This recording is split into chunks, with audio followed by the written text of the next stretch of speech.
Flight Dreams, a Mark Manning mystery, Book 1. Author, Michael Kraft. Publisher, Open Road Integrated Media, New York. Narrator, Eric Ost.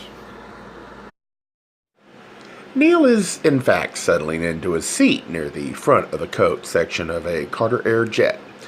Because of the mechanic strike, this is the only flight from Phoenix to Chicago this morning, so it's packed. For Neil to get booked on such short notice, his travel agent must have owed him a whopper of a favor. Neil grins as he buckles the seatbelt.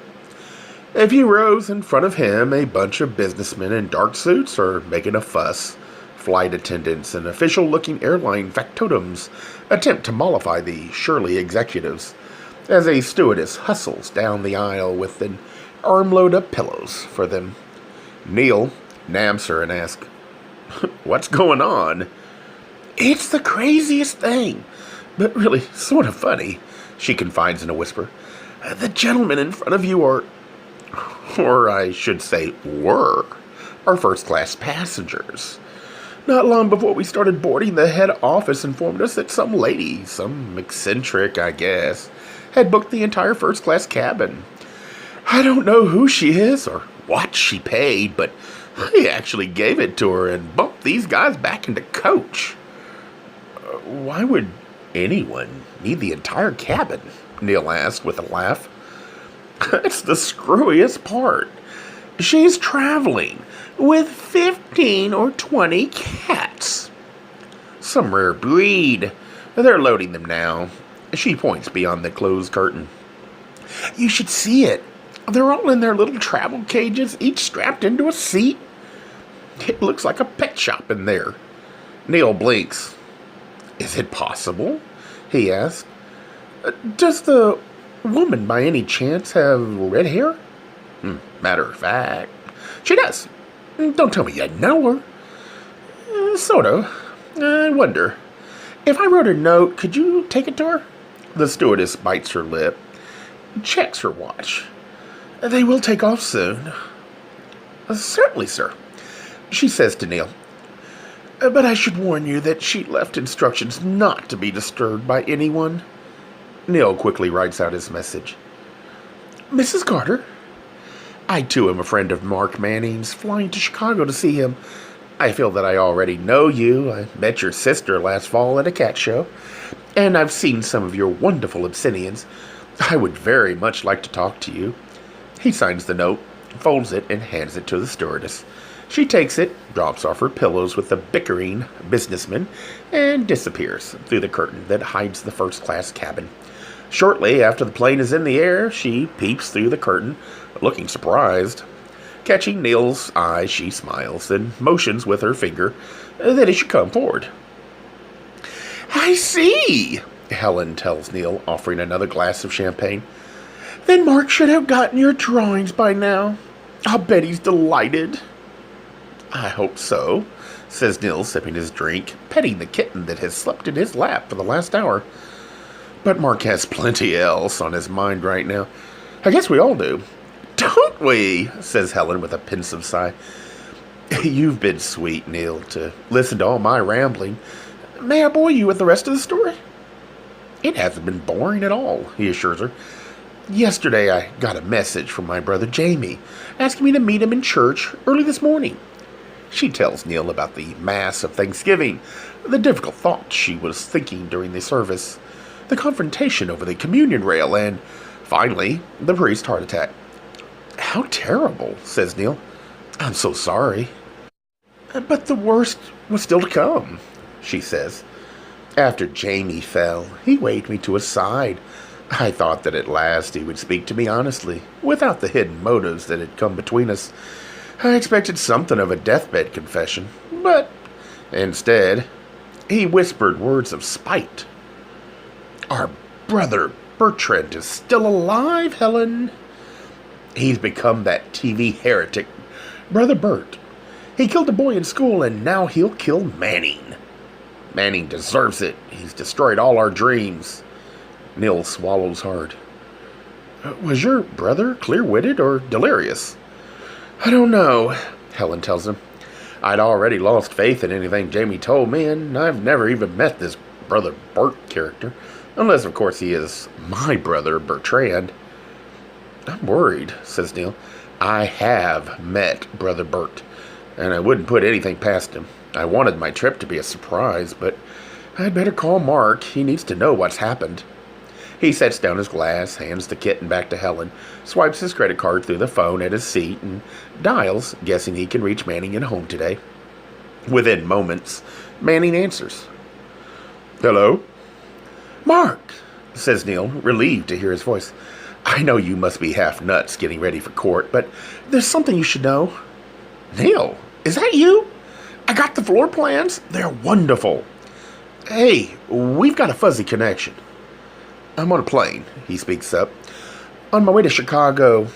Neil hears Manning laughing through the static on the phone. I wondered where you were. So you took off early for a long weekend, huh? Not exactly. I've made an appointment with our Chicago office for first thing next week to talk about transferring. If you think that's a good idea. There's a long pause. Neil holds his breath, unsure of Manning's reaction. Then a quiet, deliberate answer comes over the phone. That's the best idea I've ever heard in my life. Mark, says Neil, there's so much for us to talk about us. But that's not why I'm calling. You see, I'm sitting here with Mrs. Carter. She's on the plane too. Helen warbles in the background. Hello, Mark, while pouring herself a fresh glass of champagne. Manning asks, is she okay? Roxanne just figured out that she's in danger from her own brother. Neil says, she's had something of a rough morning already, but she's fine. My point, Mark, is that you may be in danger. Neil tells him about Father McMullen's heart attack and his dying revelation of Brother Bert's true identity, murderous past, and threats against Manning. Thanks for the warning, says Manning, but I'm not too concerned. Lots of things get said in the heat of passion. Besides, I'm here and Brother Bert's out there. How could he hurt me? Helen taps Neil's arm. Tell Mark that he's earned his story. I'm all his. She stifles a petite champagne belch. I'll be at his disposal as soon as we land. He'll probably want me to go to court with him. Manning's voice sounds over the phone. I heard every word, Neil. When do you arrive? A few minutes after noon. Terrific. That'll give us just long enough to get downtown in time for the hearing. I've got to call my editor and ask him to hold page one, and I'll need a photographer at the airport. Containing his excitement, Manning pauses. Neil, he says, refocusing his thoughts. I love you. I love you too, Mark. I want to build a future with you, so please be careful. Don't worry, Manning tells him. I can take care of myself. I'll meet you at O'Hare, kiddo. We're home free now. But in the back of the plane, the only plane from Phoenix to Chicago this morning, wedged into a middle seat between two other passengers, Brother Bert dozes, troubled dreams play through his mind like a cinematic pastiche of the lifelong events that have nudged him toward this moment. Through the copious folds of his jacket, his hand reflexively gropes the blade of a sacrificial Indian hatchet. It is the same tomahawk that he has treasured since he was a little boy, when he terrified his younger sister by using it to decapitate a garden snake. Margaret was always the timid one, easily frightened, and Bertrand wasted no opportunity to prey on her weaknesses. The silly bitch. Helen was a problem, though. Older, smarter, gutsier than Margaret. She never hesitated to stand up to Bertrand. Snakes didn't scare her. Blood didn't scare her. Bertrand didn't scare her. The contemptible little cow. The apple of their daddy's eye, the rich-ass whore who married for money and lucked out, a widowed young woman, or such serpents. Writhing, lame, deadly, he spent his whole life wanting what Helen has, hearing of her fortune from afar, dreaming of the power of her wealth, dreaming. Brother Bert strokes the handle of the sacrificial hatchet. It is the same tomahawk, the same deadly weapon that he kept at the seminary, where he used it to slaughter a friend who dared to love him. Kyle was an athlete, a year younger than Bertrand, the apple of Monsignor's eye. Kyle was everyone's friend, but he had a special affection for the twins. Jamie, with his devout manner and scholarly focus, and Bertrand, quite the opposite, with his outgoing personality and adventurous sense of curiosity. That curiosity led him to explore with Kyle a depth of friendship that broke a commandment or two. For weeks, they had hinted to each other what was on their minds, and late one afternoon, behind the field house, they kissed, then groped. That was all. It was a secret, of course. No one must know. But someone saw, or heard, or told. Bertrand loves Kyle, someone wrote somewhere. It's a damnable lie, Bertrand insisted to others. Then sneaked Kyle to his bed, fucking the boy's mouth before cutting his throat, injuring his own foot in the scuffle. Bertrand fled. Both he and the murder weapon disappeared. Many accused him of the crime. Others conjectured that he, too, had been murdered. There was talk of suicide. It was never resolved. And though the police never closed their file, Bertrand, the affable young seminarian, was indeed dead. To the family he disgraced, to the school he terrorized, even to himself. He had to reinvent himself, dream up a new past, new future, new mission. Dreaming, Brother Bert crosses his arms, hugging the sacrificial hatchet closer to his chest. It is the same tomahawk that came to rest proudly on his desk in the office of the ministry he developed. The holy altar of mystic faith, though the ministry has been widely ridiculed as the flagrant scam of a hack preacher. Brother Bert has quietly chuckled at such criticism, for he knows a truth that is shared by only a handful of other men, respectable men, powerful, influential men who speak with drawls and call the shots at the Christian family crusade. They know that the holy altar was founded as a cash mill for the CFC, secretly funding the efforts of a far-right anti-gay political agenda buoyed by the success of their stealth campaigns at the local and state levels. The CFC has been preparing to flex its muscle in Washington. They've got legions of committed followers. They've got God on their side, and they've got cash. But they need more. Lots more. And Brother Bert, their man in Arizona, has promised to deliver $50 million. That's enough to buy him a seat on the CFC National Board of Commissioners. It's enough to buy some self-respect, and it's enough to turn back the clock on gay rights. But now, it's not going to happen. His sister and his brother have failed him. And a reporter, a filthy fag reporter, is to blame. He dreams of sweet revenge. Dreaming, Brother Bert snores, lips sputtering, head bobbing. His chin nudges the sacrificial hatchet. Microscopic flecks of blood, hardened and blackened by the years, still clung to the pitted surface of its primitive but well-honed blade. A stone blade of feather-edged flint that passed through the airport metal detectors without causing so much as a blip. Dreaming, Brother Bert hurtles through the sky. 30,000 feet below, the plane's shadow darts eastward across the Mississippi River. Almost imperceptibly, the plane's nose dips, beginning its long, gradual descent over Illinois. Gordon Smith, managing editor of the Journal, paces his office. Days like this jibe his easygoing nature. He unbuttons his vest, peers at his watch. 11:13. No more than a minute has passed since he last checked. He exhales an impatient sigh, stomps in front of the window, and gazes vacantly into the white sky. His phone trills, and the voice of his secretary rasps over the speaker. It's Manning, line 1. Smith slides into his chair and grabs the receiver. What's up, Mark? I put a story in the system 2 days ago, Gordon. It's not finished, but I'll wrap it up soon. You've got access. Why don't you call it up?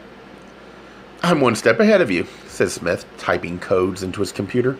Manning's directory appears on the monitor. Which slug? Abbycat.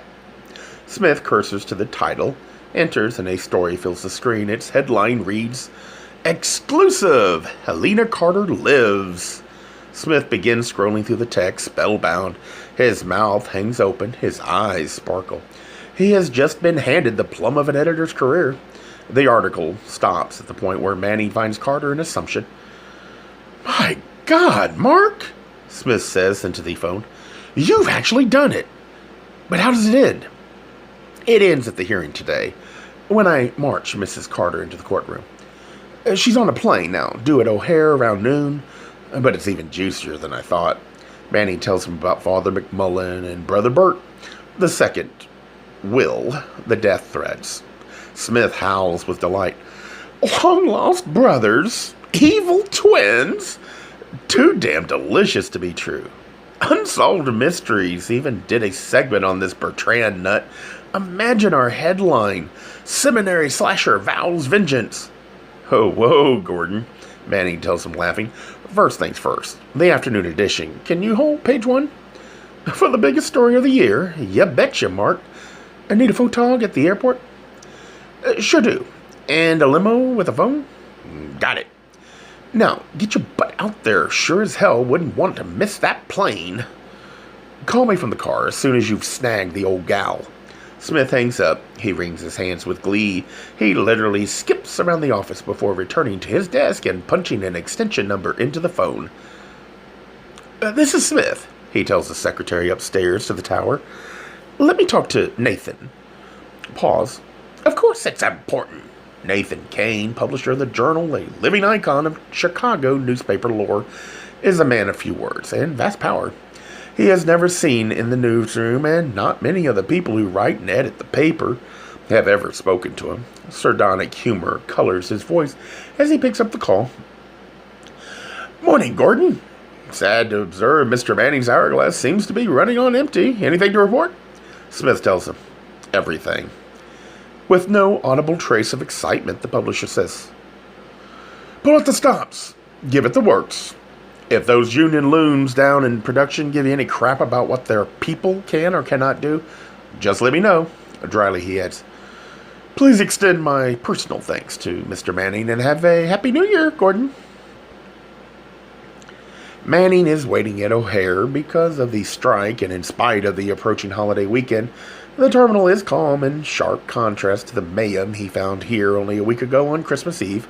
Pockets of people cluster near the gates that serve Carter Air flights, but the long corridors are deserted. A noon radio newscast plays throughout the halls from unseen speakers. Early reports confirmed that the threatening letter sent to Mark Manning 2 months ago was in fact written on Humphrey Hastings' typewriter. Chicago Post publisher Josh Williams has called a news conference for later this afternoon, during which he will make a public apology while announcing stiff reprisals for the paper's flamboyant and best-known columnist. Manning makes a few notes describing the scene inside the airport, which he will use to add color to the ending of his story. A journal photographer waits with him, chomping on a big wedge of pizza that he got at one of the concessions in the concourse. At the gate, Jerry Klein directs airline personnel in various matters. It is he, of course, who arranged for Helen's return as she phoned him earlier this morning. He has also arranged ground transportation for her and the cats. Outside, 3 matching limousines are lined up at the curb, sputtering exhaust into the cold air. It seems the cops have been alerted that something's about to happen. They don't even bother to shag the cars away from the door. Meanwhile, a wondering public awaits the opening of today's session of the Houseman trial. Set to begin in about an hour, contempt charges will surely be leveled against Journal reporter Mark Manning, stemming from yesterday's stunning but groundless claims that he has recently spoken to Helena Carter, the missing heiress who will be declared dead by the end of this afternoon's hearing. Manning watches the horizon through the glass walls of the terminal. There are so few planes in the air today, it's easy to spot the Carter Air flight as it appears low in the sky and touches down on a distant runway. Within a couple of minutes, it taxis up to the gate and stops. Right on time, Jerry Klein tells Manning, tapping his watch with fatherly pride. He ushers Manning and the photographer through the crowd of onlookers to the door of the ramp that leads to the plane. The door swings open, admitting the whine of engine, smell of fuel, and patter of approaching footsteps. Then from around the corner emerges Helena Carter. She carries one of the cages. It's Abe. Neil, at her side, carries her coat, a voluminous red fox that matches her hair. Mark, she says, so tickled you could come. I do hate fussing with cabs. Manning can tell she's a little tipsy as he steps forward to greet her, kissing both cheeks. Smile, he whispers. We'll be all over the next edition. The photographer snaps frame after frame, capturing every nuance of the moment. We will forego our regular programming for the remainder of the afternoon in order to bring you live coverage of the hearing from Daily Center. Between now and the opening gavel, we're happy to feature this station's own celebrity commentator, Bud Sturcom, who will interview an expert witness not called to testify yesterday, a clairvoyant who's had startling dreams of late, revealing the grim details of Mrs. Carter's death. Manning goes to Neil, who has stood out of range of the picture, taking and hugs him with his good arm. Sandwiching the fur coat between their bodies, tussling Neil's hair, Manning tells him, "My God, I'm glad you're here." Airline personnel file out of the plane, carrying the cages. Manning and Neil step aside to let them pass. Jerry Klein, who's been hugging Helen, takes Abe's cage from her, hands it to one of the attendants, and directs them down the concourse towards the cars. People waiting for passengers at the gate exchange confused shrugs. Then someone figures it out. "Look, everybody! It's them! That reporter with the dead woman!" Some laugh, some wave, some begin to nudge toward them. So Manning, Helen, and Neil start walking toward the exit. The coach passengers are only beginning to get off the plane, and the crowd stays put to greet them. "Friends, this is Bud Sturcom. We're going to open up the phone line soon and try to determine the consensus of the common man. We'll ask, is Mark Manning guilty of perjury? And how should he be censured? For just $2 a call, you can be judge and jury. Dial 1-800-UB-JUDGE to phone in your verdict." The threesome strolls down the corridor, arms linked. Helen in the middle. Manning explains that he will phone his editor from the car to dictate the final paragraphs of this story. Another reporter will cover their appearance in court. Other passengers from Phoenix, most conspicuously the corporate types who were bumped out of first class, begin rushing past, anxious to claim bags or attend meetings. And then out of the jetway hobbles a crazed-looking man from the rear of the plane who jostles and weaves in spite of his limp through the throng. But first, we're honored to share the microphone with Adam X, a renowned psychic who has come to the rescue of baffled police forensics in Copenhagen, Tangiers, Singapore, and now finally Chicago. Tell us, Mr. X, how these visions first came to you. Helen says to Manning, "I understand you received a Christmas gift this morning. Your young friend here must be very talented." "Indeed he is," replies Manning with a broad smile. Then to Neil, "The plans are incredible. I'd start the project tomorrow if I could, but it's a tad ambitious." He laughs at the understatement. Neil asks, "Did you see my note on the last page?" "Sure did." "Nothing would make me happier than building it with you, but even if we pooled our resources." Helen interrupts. "The $500,000 ought to get the ball rolling." Manning stops them in their tracks. "Now, Helen, you already know how I feel about that." She plants her hands on her hips and faces him nose to nose. Being shorter, she rises on her toes. Her no-nonsense tone is firm. "You told me last week that you wouldn't accept the reward because it would be like forcing me to pay you for something I didn't want.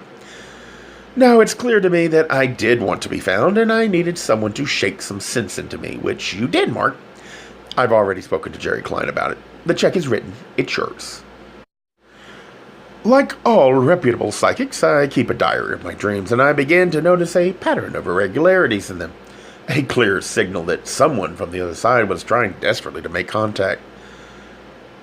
Sweaty-browed, panting Brother Bert spots his quarry through the shifting crowd. Because these atypical vibrations always occurred during otherwise pleasurable flight dreams, I drew the irrefutable conclusion that they were a sign from the missing and, alas, dead airline heiress. Now when Manning at last feels that all crises have passed, when he dares to imagine for the first time in his life that an elusive joy, born of total self-acceptance, may at last be within grasp, his thoughts are broken by the shriek of a woman passing behind him. Brother Bert lunges into view from the line of travelers. Knocking Neil to the floor, he brays insanely, "Ye, the Lord God, rain down fire and brimstone from the heavens upon Sodom and Gomorrah." Stunned, Manning is easy prey for Brother Bert, who pins Manning's good arm, powerfully from behind. The demented cleric raves, "He smote those cities and destroyed all the plain, with everyone that liveth there, and everything that groweth in the ground." He twists Manning's head to bare his throat, and in one swift movement, pulls the ancient hatchet from his coat and arcs it to the top of his swing. Everyone watching screams, not knowing how else to react, but Manning knows, remembering what he learned on Christmas night at the cable studio, that the injury suffered during Brother Bert's youth can still cause excruciating pain. Manning jerks his knee upward, then smashes his heel onto the attacker's deformed right foot. Brother Bert's ear-piercing wail silences the horrified onlookers as he collapses in unspeakable agony, dropping the hatchet, shattering its blade on the terrazzo paving. The journal photographer has captured it all, and security guards now arrive, better late than never, to restrain Brother Bert with handcuffs. While he thrashes on the floor, Helen steps over and looks down upon him. Wistfully, she says, "This isn't Bertrand. Bertrand died many years ago. So did my brother, Jamie. Something bad happened. I have succeeded in establishing contact with Mrs. Carter on the other side and have had many conversations with her. I am saddened to report that she has at last revealed the shocking truth of her brutal demise." Neil has rushed to Manning, and they hold each other tightly, unable to fathom the loss that was so narrowly escaped. Neil nuzzles his head against Manning's, telling him, "I had no idea that reporting could be so hazardous." Manning's tone is casual. "Not to worry, it's really just a desk job. Such an incident could never happen twice in one man's career." Neil gives him a skeptical look. "Promise?" Manning doesn't answer. Instead, he kisses Neil. It's no mere airport peck, but a fairly serious lip lock. Helen watches them, turning impish. She says, "There'll be time for that later, boys. Right now, Mark, you're due in court," Manning tells her. "So is my surprise witness. Race you to the car." She winks and takes off down the concourse at a surprisingly spry clip. Manning and Neil exchange a bewildered glance, then trot off together after her, soon catching up. "I see these things so clearly. Such a ghastly fate." They laugh, running all the faster. Their footfalls echo in the sprawling halls of the terminal. Gay Mysteries audiobooks. I think it is easy to hate a label, but a face humanizes the word. So this effort is twofold: to offer comfort to those like myself that your world didn't end because you don't fit into the view of acceptable society on both sides, and in hopes of helping those with family that are LGBTQ, that it doesn't mean we are aliens from the child they once knew. Reassure them so they can maybe be supportive at the same time, being true to their values.